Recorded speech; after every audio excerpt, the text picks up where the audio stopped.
Եկեք այսօր նաև Աստծո խոսքի վրա կենտրոնանանք եւ միասնաբար լսենք այսօրվա հատվածը, որ գալիս է Փիլիպպեցիներին ուղղված նամակ 4-րդ գլուխ 10-ից 13 համարները։ Խնդրում եմ վերնագրին ուշադրություն դարձրեք. Գոհունակ սրտով լի կյանք։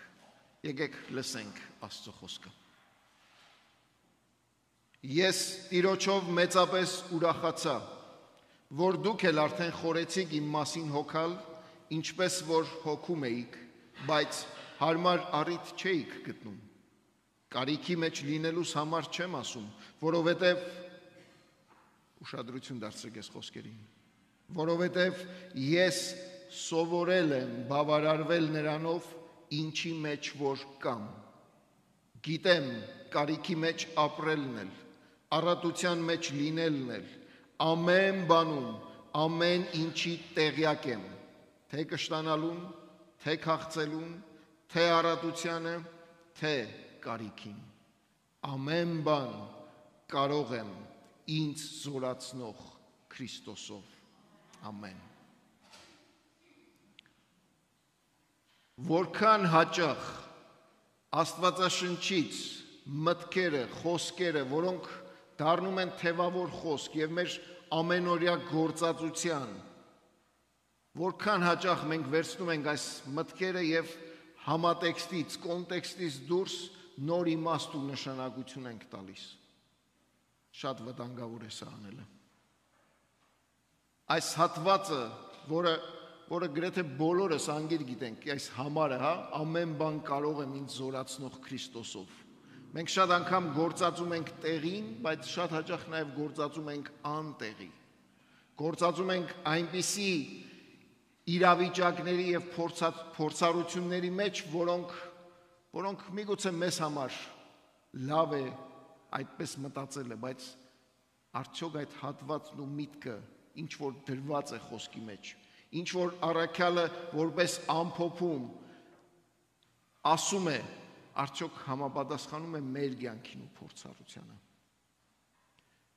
Այս օրերին մինչ նշում ենք հոգեգալուստը, ես ուզում եմ, որ բոլորս մտածենք մեր հավատքի կյանքի համար Աստծո հոգին խիստ կարևոր գործ ու դեր ունի անելու։ Սա շատ ենք խոսել սերտողության խմբերում, բայց չգիտեմ, եթե այսպես Կիրակի օրվա պաշտամունքի մեջ բարձրաձայն փոխանցել եմ կամ ասել եմ։ Աստված արարիչ Աստված է, որ արարեց, որ ստեղծեց, որ դրեց ամեն բան իր կարգով ու սարքով։ Մեղքի պատճառով մարդն ընկավ, դրա համար որդին, Սուրբ Երրորդության երկրորդ անձը, փառավորյալ Քրիստոս մարդացավ եւ դարձավ մեզ համար փրկիչ, որբեսի մեզ ազատագրի մեղքի ու մահվան կապանքներից։ Եվ այստեղ հարց է առաջանում. Սուրբ Հոգու դերը, Սուրբ Հոգու գործը, Սուրբ Հոգու նշանակությունը ինչ է մեր կյանքում։ Տեր Հիսուս Քրիստոս, երբ որ համբարձվեց, նաև խոստում տվեց, որ մեկ ուրիշ, մեկ այլ մխիթարիչ պիտի ուղարկեմ։ Այն փորձառությունը, որ Տեր Հիսուս Քրիստոսի միջոցով ամեն իրեն տեսնողը, ճանաչող այս երկրի վրա ունեցավ, այդ փորձառությունը խոստացավ Տերը բոլոր իրեն հավատացողներին մեկ այլ մխիթարիչի միջոցով։ Աստված իր հոգին ուղարկեց մեկ նպատակով, որպեսզի բոլոր իրեն հավատացողները սրբվեն, մաքրվեն եւ պատրաստվեն Աստծո թագավորության համար։ Սուրբ Հոգու գործը բոլոր ժամանակների համար Տեր Հիսուս Քրիստոսի համբարձումից հետո եկեղեցին սրբել է, սրբագործել է եւ պատրաստել է երկնքի արքայության համար։ Եվ այս իմաստով առաջին գործը, որ Հոգին անում է մեր կյանքերից ներս, Քրիստոսին ճանաչելուց հետո մեր սիրտը գոհունակ վիճակի բերելն է։ Գիտեք, աշխարհի մեջ մենք ինչքան փորձառություններով ենք անցել եւ վստահաբար նաեւ ամեն մեկս գիտենք, որ չափ չկա աշխարհի մեջ գոհանալու։ Ինչքան Փնտրում ես, այնքան քիչ է, ինչքան ունենում ես, այնքան քիչ է, ինչքան ձեռք ես բերում, դեռ ավելին կա եւ վերջը չկա։ Եկեղեցում, Քրիստոսի եկեղեցում Աստծո մարդը գանչված է սրտի գոհությամբ ապրելու։ Ինչ է սա նշանակում։ Գոհունակ սիրտ ունենալ։ Գոհունակ սիրտ ունենալ, որը լցված է Աստծո բարիքներով, Աստծո ներկայությամբ, որը տեղ է տալիս Աստծուն եւ տեղ չի տալիս ուրիշ այլ բաների, որը փնտրում է Աստծո կամքը եւ ապրում է Աստծո փառքի համաձայն եւ երբեք չի համեմատում իրեն ուրիշների հետ։ Պողոս առաքյալ այս հատվածի մեջ մեզ սովորեցնում է կյանքի կարևորագույն, հոգևոր հավատքի կյանքի կարևորագույն գաղտնիքը։ Գիտեք,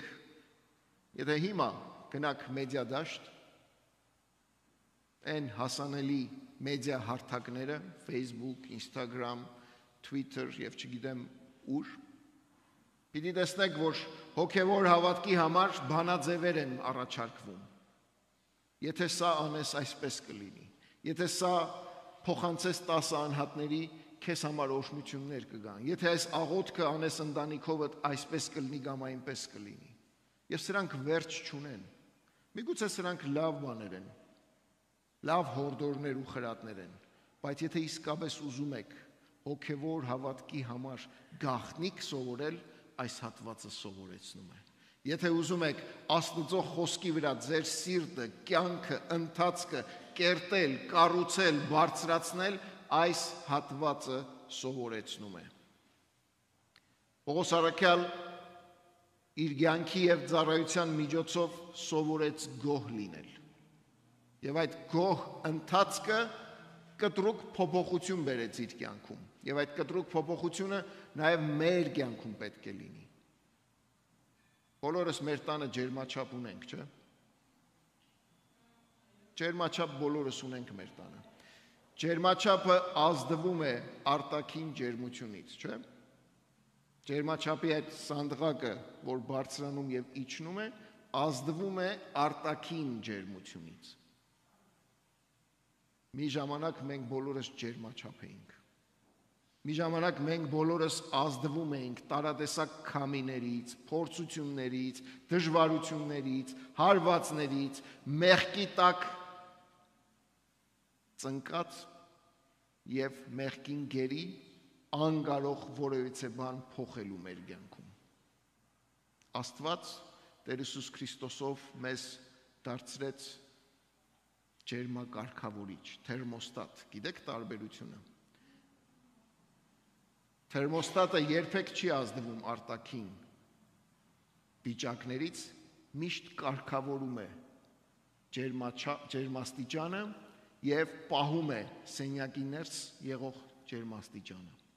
Դրսում շոկ է, գիտի ինչպես կարգավորել, որպեսզի նույն ջերմաչափը, ջերմաստիճանը մնա ներսում։ Դրսում ցուրտ է, անմիջապես կարգավորվում է։ Աստված Տեր Հիսուս Քրիստոսի միջոցով մեզ սովորեցնում է կյանքի բոլոր իրավիճակների մեջ ջերմաչափից անցնելու թերմոստատի, ջերմակարգավորիչի։ Եվ սա գալիս է մեր սրտի դիրքից։ Եվ սա գալիս է մեր սրտի դիրքից։ Ինչ բաներ կան սրտումդ, որոնք ջերմաչափի տեղ են տալիս, պետք է մաքրես եւ թույլ տաս, որ Աստված իր ներկայությամբ քեզ դարձնի հաստատուն, որ քո ջերմությունդ, կյանքիդ բոլոր փորձառություններից չազդվի, այլ մնա հաստատուն, կայուն եւ անփոփոխ։ Պողոս առաքյալ ճիշտ այս փորձառությունը ապրեց եւ ցույց տվեց եկեղեցուն։ Նայեցեք որտեղից է գրում այս նամակը։ Բանտից։ Նայեցեք ինչ իրավիճակի մեջ է գրում այս նամակը։ Անորոշության ձերբակալված է, իր վրա դատավճիռ կա, սպասում է իր դատավճռին եւ փոխանակ հուսահատվելու, փոխանակ ազդվելու այդ փոփոխություններից եւ իր տրամադրության ջերմաստիճանն իջեցնելու, իր մուդը, տրամադրությունը փոխելու, հուսահատվելու, հուսալքվելու, նայեցեք ինչ է խոսում եւ ինչպես է խոսում եկեղեցուն։ Ես սովորել եմ բոլոր վիճակների մեջ բավարարված լինել։ Հոգևոր հավատքի կյանքում Աստծո հոգին մեկ եւ մնայուն գործ ունի մեր կյանքում։ Փոխել մեր սիրտը, դարձնել Աստծո ուզածի պես, փոխել մեր միտքը, դարձնել Քրիստոսին մտքին հավասար, հաղորդ, փոխել մեր հասակը հավատքի, հասունության եւ դարձնել Քրիստոսի հասակին հավասար։ Եվ այս ամենը սկսվում է մեր սրտից։ Եթե դակավին սրտիդ մեջ անորոշություն կա, անհաստատ վիճակ կա, անխաղաղ վիճակ կա, միգուցե մարդկորեն բնական է, բայց բնական չէ դրա մեջ շարունակական մնալն ու ապրելը։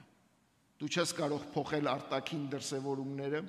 չես կարող փոխել արտաքին իրավիճակները, բայց քո ներսի հաստատուն ջերմաստիճանը կանչված ես պահելու Աստծո հետ եւ միմիայն Աստծո հետ։ Առաքյալը նայեցեք ինչպես է իր ուրախությունը հայտնում ոչ ուրախալի իրավիճակի մեջ։ Ես Տիրոջով մեծապես ուրախացա։ Այս նամակի ամբողջ թեման, ամբողջ այսպես կարմիր թելի պես գնացող մեկ նյութ, որ շեշտվում է ուրախանալ Տիրոջ մեջ, ուրախ լինել Տիրոջ հետ։ Առաքյալը իր ուրախությունն է հայտնում, որ եկեղեցին հեռավորության վրա, տարածության վրա կարողացավ իր կարիքները հոգալ եւ առիթ է օգտագործում ցույց տալու համար, որ ինչ որ դուք արեցիք, սա ինձ ուրախություն է պատճառում, բայց մի բան հստակ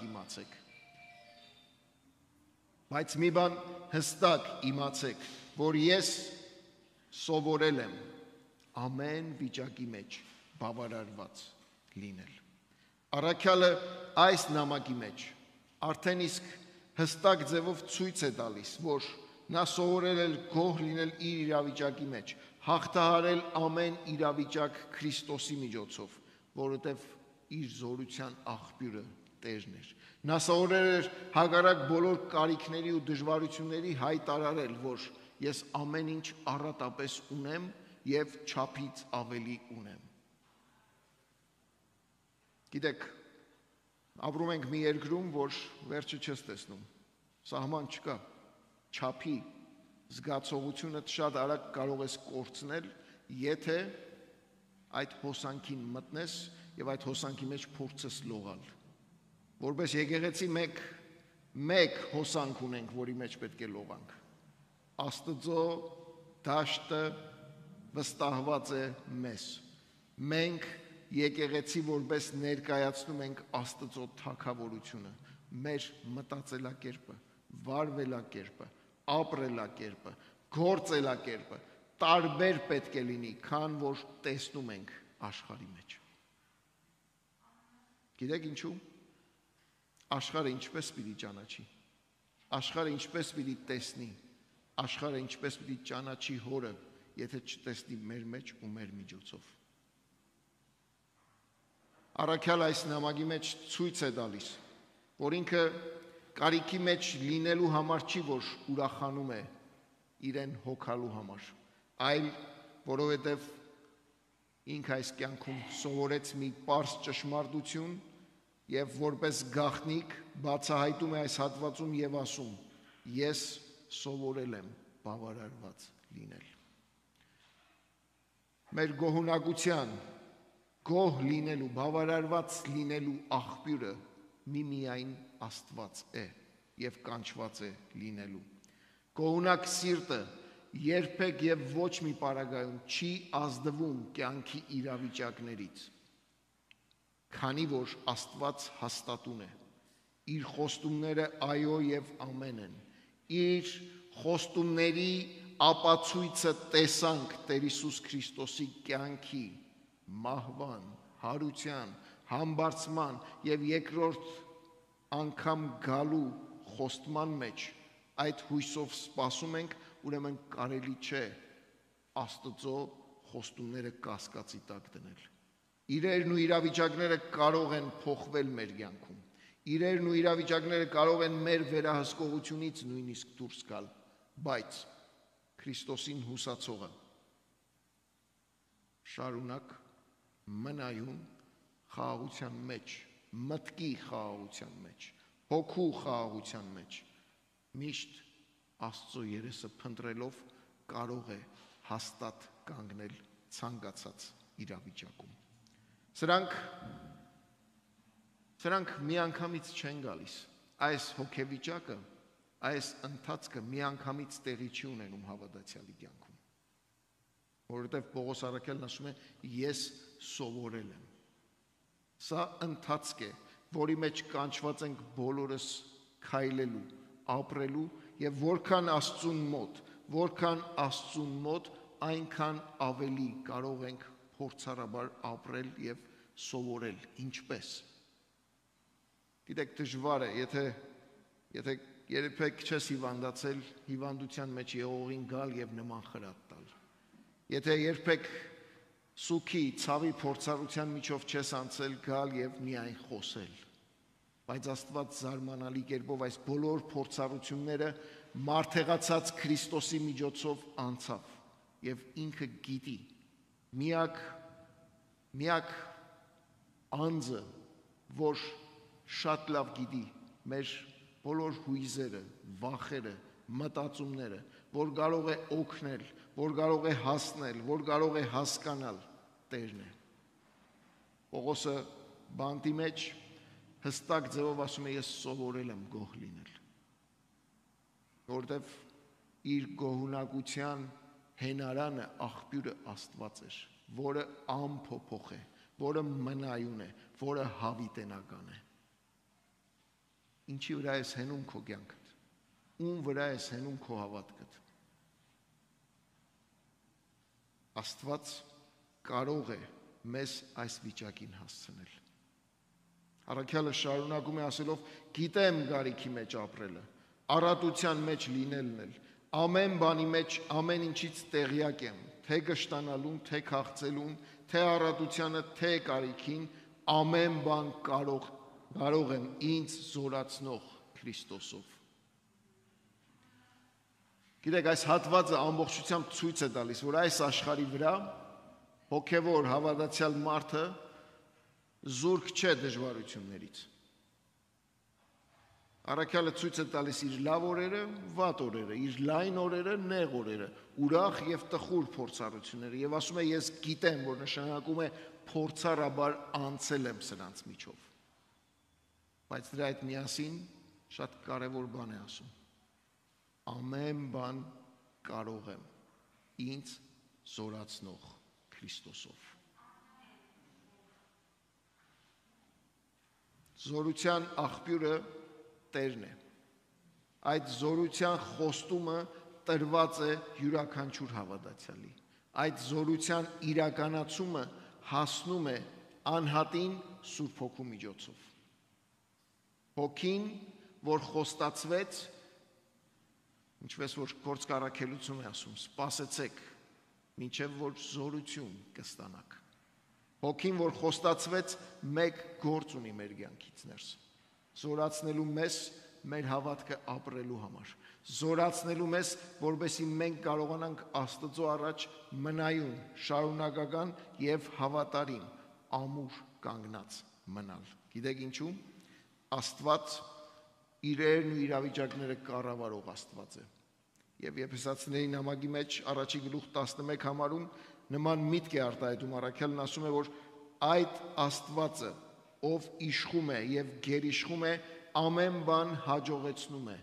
իր կամքի խորհրդի համաձայն։ Սա նշանակում է, որ ես կարիք չունեմ մտահոգվելու, ես կարիք չունեմ իմ ընթացքիս մեջ խանգարվելու, եթե Աստծուն հավատարիմ քայլում եմ, ապրում եմ եւ փորձում եմ իր անունը բարձրացնել։ Ինքը տեղյակ է, ինքը գիտի եւ կարող է ամեն բան բարիի գործակից անել։ Բոլոր նրանց համար, ովքեր սիրում են, ովքեր հավատում են ովքեր վստահում են իրեն։ Այսօր մինչ տոնում ենք հոգեգալուստը եւ եթե ուզում եք Աստվածաշնչից մի գաղտնիք վերցնել եւ տանելու ապրել, սա է. Աստված կարող է մեզ գոհունակ սիրտ տալ, կերտել, պատրաստել սիրտ, որի մեջ ու որի միջոցով ինքն է փառավորվելու, որի մեջ ու որի միջոցով մարդիկ պիտի տեսնեն, որ կյանքի որևիցե պայման, որևիցե իրավիճակ, որևիցե մի հանգամանք չի կարող խանգարել իմ եւ Աստծո հարաբերությունը։ Գոհունակ սիրտը մնայուն, շարունակական Աստծո ազդեցության տակ է, ոչ թե իրերի եւ իրավիճակների։ Գոհունակ սիրտը մնայուն եւ շարունակական Աստծո ներկայության մեջ իրեն հուսացած ապրում, գործում եւ սպասում է իր միջամտությանը։ Այս հոգին այսօր կանչված ենք ամեն մեկս մեր մեջ կերտելու։ Այս սիրտը ամեն մեկս կանչված ենք մեր մեջ ունենալու եւ թող Աստված իր հոգիով սովորեցնի, առաջնորդի եւ պահի ամեն մեկիս։ Ամեն։